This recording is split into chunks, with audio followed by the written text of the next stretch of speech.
Naanza. Simu hiyo. Tupo tayari? Zimbo, hongera kwa mchezo, mmefanikiwa kushinda kwa magoli mawili, lakini pia ulikuwa ni mchezo wa aina gani? Ulikuwa ni mchezo mzuri.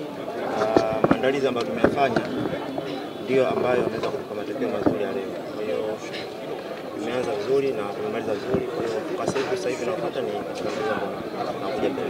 Ni furaha kiasi gani kwa kufunga bao la kwanza kabisa ukiwa na wananchi wa Africans kama sikosei? Pengine ni furaha kwa mchezaji kwa kiasi gani? Na kwangu mimi ni furaha kubwa sana kwa sababu tukia mwanzo wananchi walionyesha kunipokea kwa moyo mmoja, na mimi kama mchezaji kwa mlango kuhakikisha kwamba narudisha kile ambacho wao wamenikabidhi kwa kwao. Kwa naamini kwamba ule upendo, kila kitu ambacho wamenipatia kuhakikisha kwamba natoa performance nzuri katika uwanja. Kwa hiyo namshukuru Mwenyezi Mungu kwamba naendelea kupambana kuhakikisha kwamba naitumikia klabu yangu, na kama unavyoona mapambano yanazidi kuendelea.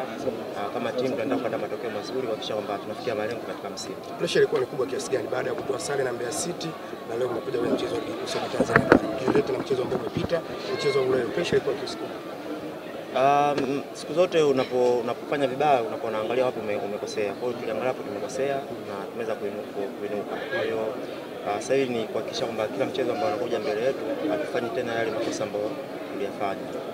So far pia ni aina matokeo ambayo najua wananchi wengi huyatarajia, lakini kwa sisi kama wachezaji tulitambua kwamba tulikosea. Kwa hiyo sasa hivi focus yetu ni kwenye kila mchezo ambao uko mbele yetu kuhakikisha tunafanya. Baada ya kwanza mechi zidi ya Silver Strikers ligi ya mabingwa barani Afrika na umeanza hii leo, pengine unawaahidi nini sasa wananchi? Kama nitaendelea kupata nafasi, nitaendelea kupambana kwa sababu niko hapa kwa ajili ya kuhakikisha kwamba naipambania timu. Hilo ndio jukumu la kila mchezaji hapa. Kwa hiyo jukumu langu ni kuhakikisha kwamba napata nafasi ni kupambania timu na timu iweze kupata mafanikio na mchezaji mmoja mmoja pia aweze kupata mafanikio. Ile ishara baada ya kufunga goli Zimbo inamaanisha nini? Umeweka vidole hivi hivi. Comment zimekuwa nyingi sana. Unaweza kutuambia? Ile ni alama yangu ya ushangiliaji kwa maana kwamba ni M. M ni Mohamed. Kwa hiyo ipo hivyo. Asante sana.